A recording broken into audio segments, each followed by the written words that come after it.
Yes, sir.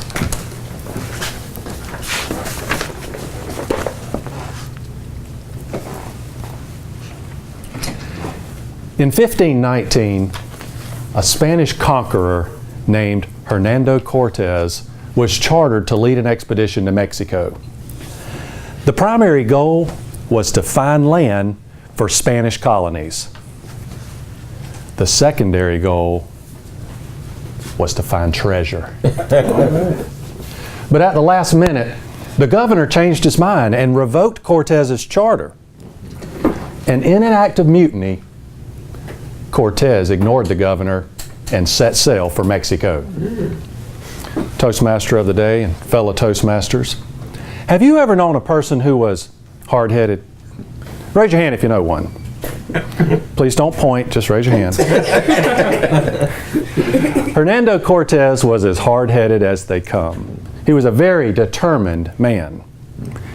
He set sail for Mexico with 500 men, each with the dream of becoming rich with gold. When they first arrived in Mexico and permeated the country, they acquired and conquered several small native tribes, and they were given large amounts of gold artifacts as a peace offering. They in fact received so much gold that many of Cortez's men were satisfied and wanted to head back home to their families.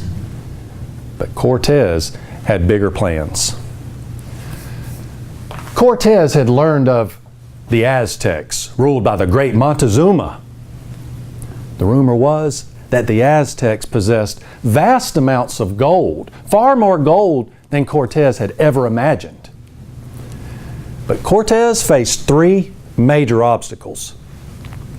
First, the Aztec Empire was located over 200 miles inland, through the jungles and over a mountain. Second, the Aztecs were thought to have over 100,000 warriors. And if that wasn't enough, the Aztecs were known for human sacrifices, especially prisoners of war. You ready to turn back with me? Well, Cortez's men felt the same way. When they heard of these obstacles, they began to turn on Cortez, threatened to take the ships and head back home. But Cortez held firm to his goal of conquering the Aztecs for their gold. He was so committed, and he wanted his men to be committed as well, that he gave one of the strangest orders in all of history. Sink our ships. Yes, you heard it correctly. Sink our ships. Now, if we had been there together that day on the beach in Mexico, hearing Cortez tell us to sink our own ships, you would have heard me respectfully ask, "Sink our own ships? What you talking about, Willis?"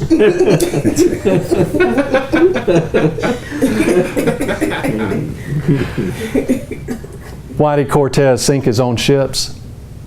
He wanted to send his men a message. There is no turning back. Failure is not an option. Is there something in your life you need to conquer? Is there something you've always wanted to do, but you haven't because you're satisfied? Things are good enough. Are there excuses you need to sink? What is it that demands your failure is not an option commitment? Is there a relationship that needs more presence? Is there a better job you'd like to apply for? Or is there a business you'd like to start? A speech you'd like to give? A book you'd like to write? Or a song you'd like to sing? Let me warn you, there will be obstacles. Will you surrender or will you conquer? In closing, here's a tool to help clarify your goal and to determine the steps to get there. Take a plain sheet of paper like this, divide it into 3 sections, title the first section, Where Am I Now? Title the third section, Where Do I Want to Go? Then come back to the middle section and title it, What Steps Will It Take to Get There? Once you've written down all the steps you can think of to get you from where you are now to where you want to go, there's one more step. And it's by far the most important step. But it's also the most difficult step. No matter what you want to conquer or where you want to go, the most difficult step is taking the first step. If your dream is important and you want it bad enough, do what Cortez did. Decide what you want to conquer, then sink your ships. Thank you. Thank you, sir. All right, now that was motivating.